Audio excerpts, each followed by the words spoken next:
राति रे चोरी करुथिबा बेले चोर को धरी छेचिले ग्रामवासी। सूचना अनुसार बालेश्वर जिला सेलांग थाना बोलंग ग्राम रे राति रे चोरी करी पळाई जाउथिबा बेले 3 जण चोर को ग्रामवासी करथिले काबू।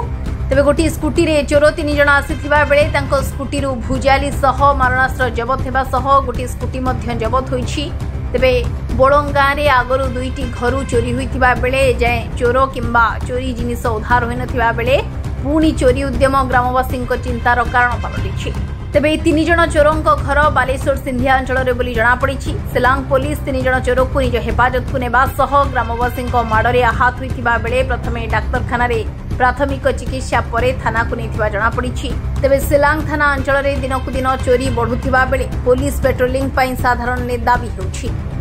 हमर चोरी हेतरा हार मुदी आ लॉकेट छांकर दीटा चोरी हेतला। तो किए चोरी करछि आमे तो जानि नथिले सेतबेले ना, सेटा 2-4 मास आगरु हेतला। तापरे एइटा हेला को ये खुडी थिले घर गत्र सिए डाकिले हमकु जाई कि जे छुआ आत बेले हम घर केने खुला हेछि आ किसो कथा। तापरे आसी कि सिए देखि सिए सेते पर्यंत भी देखि नाही जे तांकर बाक्स नाही बोली कि से हमकु डाकी आसी कि घुरी कि कहउछि छुआ मोर 2टा बाक्स नाही।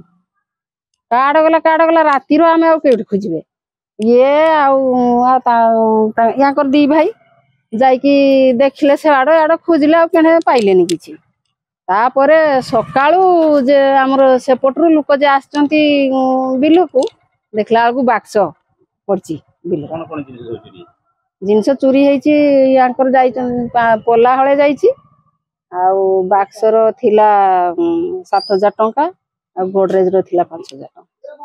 काली जन तो धरा पड़ी से माने चोरी करन भाबजनी ना ना हमें तो देखिने काहारी की ना हमें के को जानिबा जे किए चोरी करछंती बोली की।